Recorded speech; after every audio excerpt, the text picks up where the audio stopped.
Mother of... I take you to the nicest places, eh, sweetheart? Oh, does it mean you're buying, honey? Don't even think about it. Oh, men these days.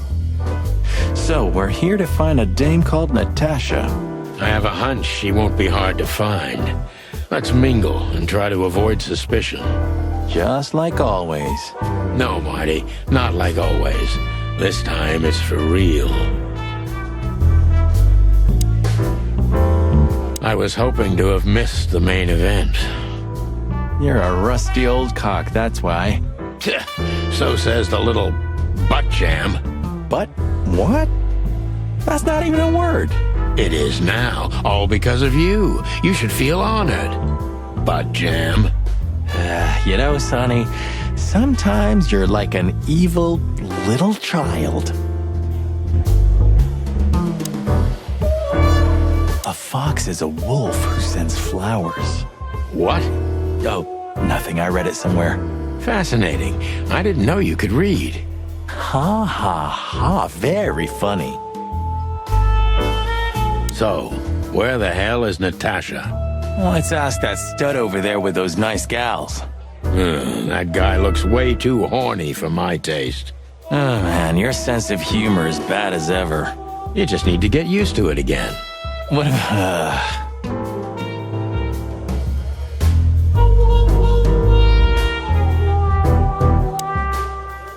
This guy is certainly not a gangster henchman.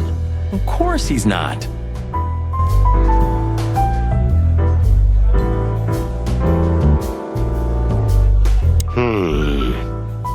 Look, Sonny, I know it's not my place, but Laura's father went to that guy when his, problems had gone too far. You're treading on thin ice, Marty. No, I just... Look, fellas at the station are talking, All kinds of things. Moses, Plato, Bosco, and the others. Talking, eh? About what? About why Blood Boil took my badge? About what an untrustworthy alcoholic wreck I am? Look, I'm sorry, it doesn't matter. Good, and let it stay that way. At least we're cracking this one together, yeah? Sure, Marty.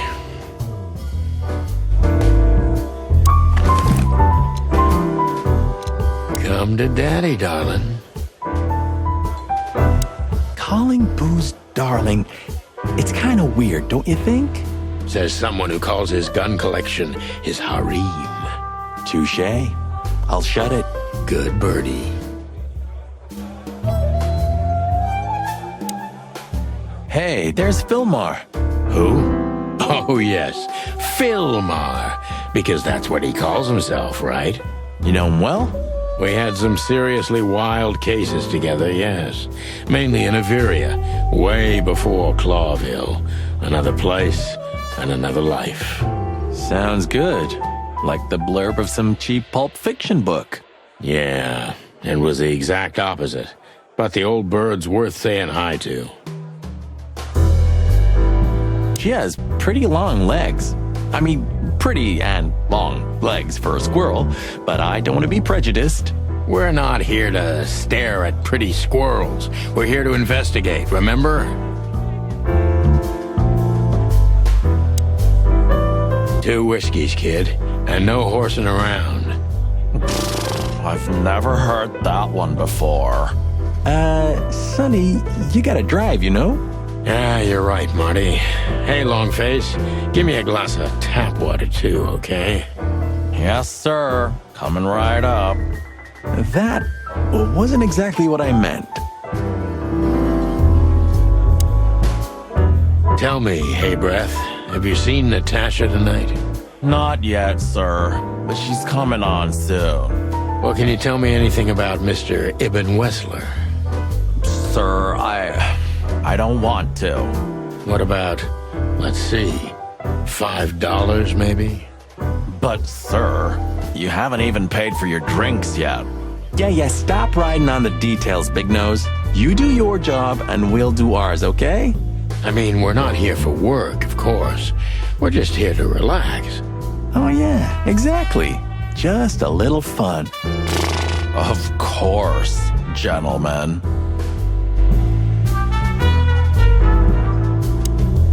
Well, well, if it isn't the great detective, Marlowe. Blow me, Sonny. You know I don't use that name anymore. Okay, Mr. Dumbass alias Phil Marlowe. So says someone who tried to go undercover with the Feather Pillow Mafia is a turkey. Right, Mr. Turk Kamen? Hey, that was a long time ago. I was young. And I stick to my principles and my stupidity. Phil Marlowe, and that's that. Don't rile me up, you old fart. Okay, fair enough. Sorry, I'm a little clucked tonight. I know the feeling, pal. By the way, what are you two doing here? You stick out a bit. Are you here for a good old-fashioned beating? We stick out? Man, you look terrible. Like someone who sat on an electric pole. Don't even ask. I feel exactly like that. You want a case? 5 feet tall, half of that legs. Angelic voice, demonic eyes, just the usual. Oh boy. And you? Something like that. Just don't know the exact numbers yet. A dame named Natasha. She called us here. If I'm not mistaken, the joint is hers. Yeah, she owns the joint, amongst others. Well, good luck, guys. That broad has a reputation. She's not the kind to toy with, if you know what I mean. Any useful information? For free? Stop clucking around, Philmar. All right, but just because of the old days. Look for me after you've talked to her. You wouldn't understand what I have to say about her before then. Don't leave unless you're thrown out, in which case, you know the drill. We don't know each other, I'll deny you in a blink. Good to see you too, old pal. We'll be back.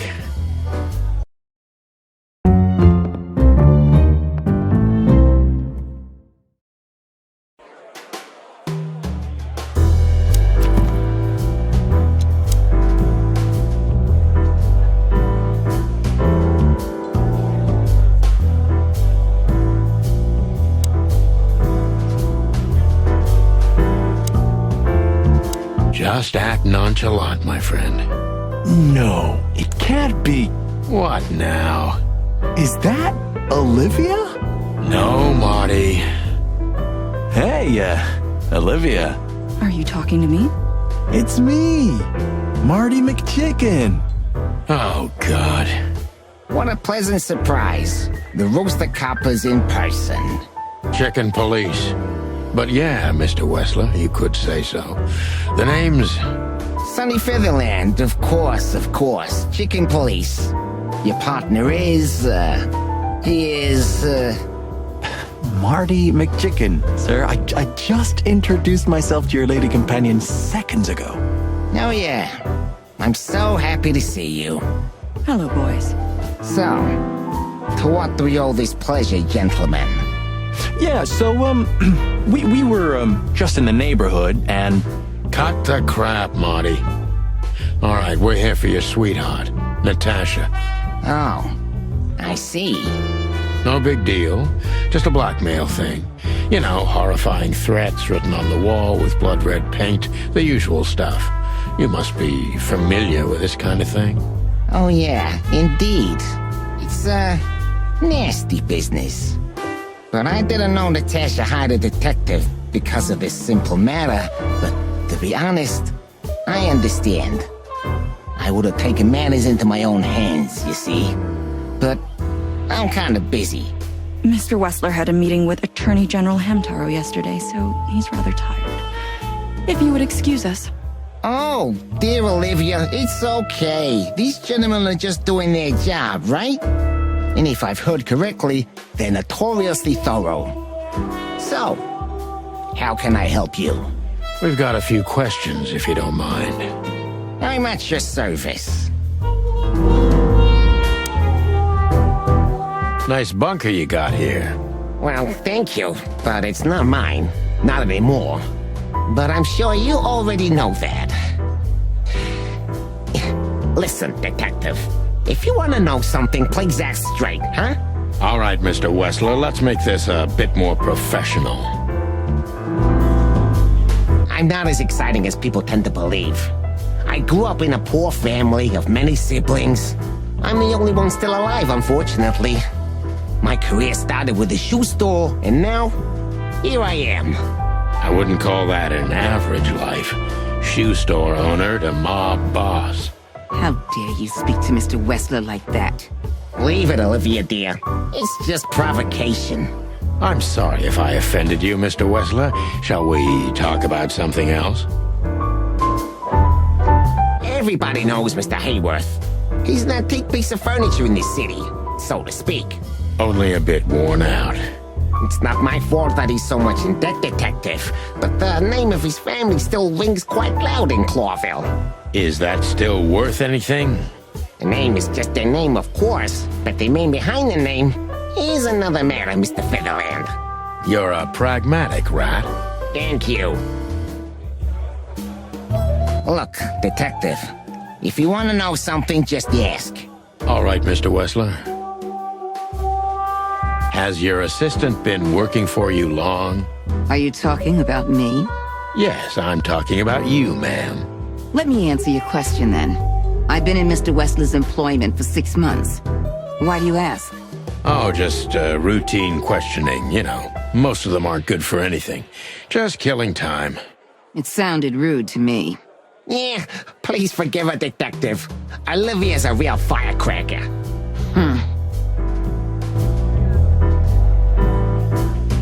Wessler's a tricky guy. Unfortunately, I don't know enough about him, so I have to be cunning. I can't just pin him against a wall. Yet. How did you feel when you heard about the blackmail? Honestly, I found it ridiculous. And now? Now I'm kinda interested. But I wouldn't call it blackmail yet. They're just empty threats. There were no demands. Good point. Thank you. Are we done? No, not quite. I'm sorry to hear that.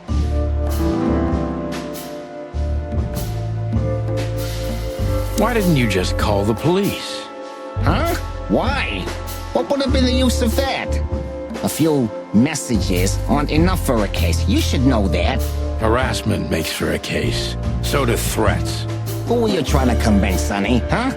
They would have laughed in my face. Anyway, you know, the police station. Once I set foot in there, I'm not coming out again. Your lawyers are too good for that, Ibn. Yeah, I guess you're right, chicken.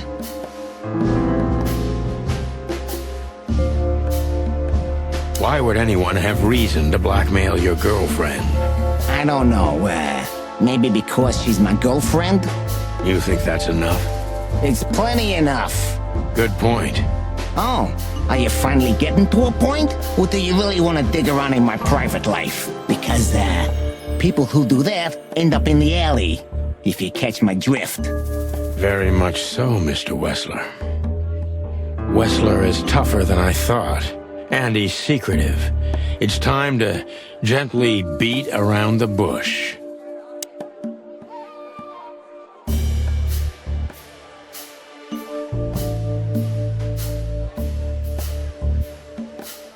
Were there any similar incidents in Natasha's past?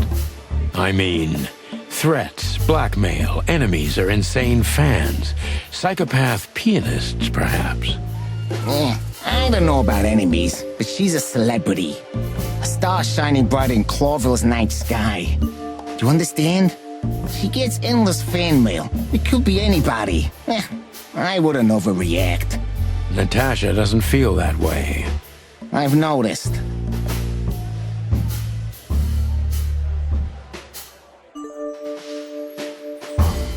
Do you think one of her fans is the culprit? Someone who can't take rejection, maybe. Why not? It's quite common. It's a typical motive, indeed. Any ideas who it could be? Yeah. Attorney General Hamtaro is obsessed with Natasha.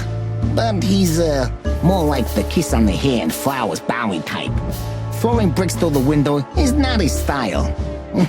I can't think of anybody else. Or rather, I can think of everybody else. About half the city, actually. I get it.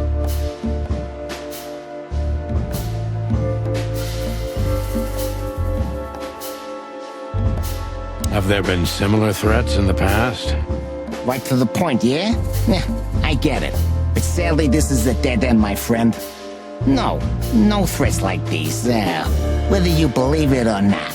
Well, it really seems like a dead end, so I'll just back up and try from a different angle.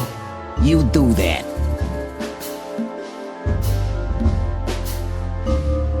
Would you be willing to testify at the station? You're joking, right? Maybe I can get you an invitation. Believe me, you'd love it. The coffee's good, but the chairs are kind of uncomfortable. Yeah, you have a peculiar sense of humor. It doesn't work. Yeah, I guess you're right.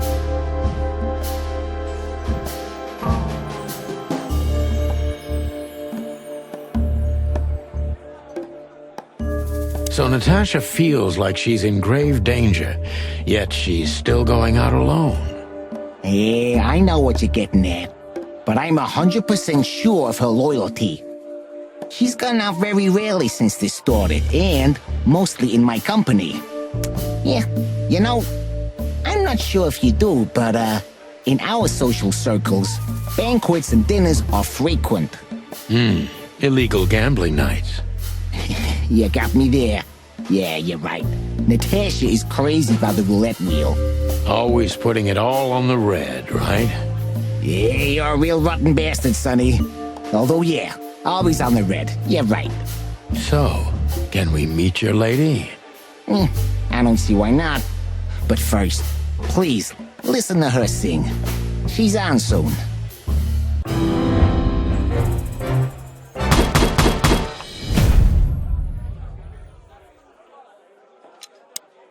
Thank you for your time. We'll be seeing you. I have no doubt about that, unfortunately. Hey, we should grab a coffee or something, Olivia. You know, for old time's sake. Pleasure to meet you, gentlemen. Goodbye. Oh, Please, take a seat. The show's gonna start soon.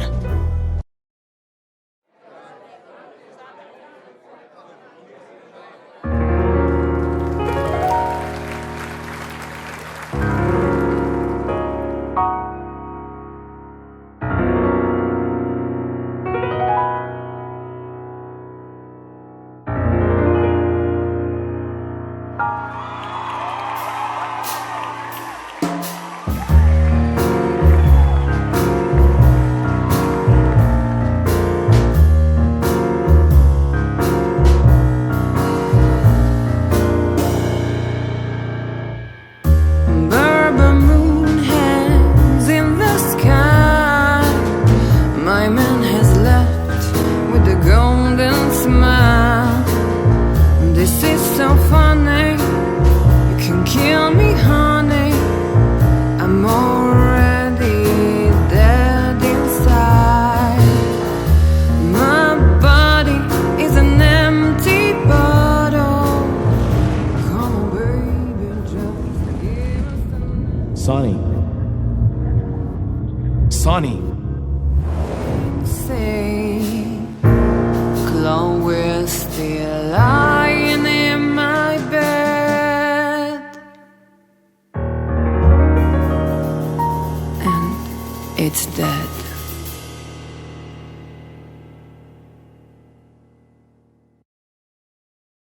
That was, unique. Oh, that is cute. Nobody has ever given me such a unique compliment before. Forgive me, my name is Santino Featherland. I thought so. You look more or less like I imagined. More or less. Sometimes less is more, Mr. Featherland. You were amazing, dear. As always. Could you be my little furball and fetch me a cocktail? But of course. Ibn will be back soon. We'll have a few minutes to talk. Then he'll end the conversation and throw you both out. With all due respect, ma'am, we're not that easy to get rid of. Doesn't matter who's trying, believe me. Doesn't matter, he'll do it. That's why I'm telling you. I don't want a scene. My room's upstairs. Meet me there in 20 minutes. come alone, Sonny. You'd be too conspicuous otherwise. Hey, I understand. You know, they call him Target Marty at the station. I don't have time, Mr. Featherland. Sure thing, Natasha. I'll come to your room. 3 knocks, a short pause, then another 3. I'll be waiting. Go, before he comes back. I knew she was trouble the first time I saw her. She wore danger like a perfume. It was simply part of her being, and it attracted me, like light attracts the moth people. I wanted to be the microphone as she whispers her melodies, or the pillow she rests her feet on while reading some cheap romance. I wanted to be her nightdress, barely touching, barely covering her marble skin. But I was a cop, and a lifetime wouldn't be enough to rid myself of what a woman like her hides under her makeup. Keep your distance, Sonny. Just keep your distance.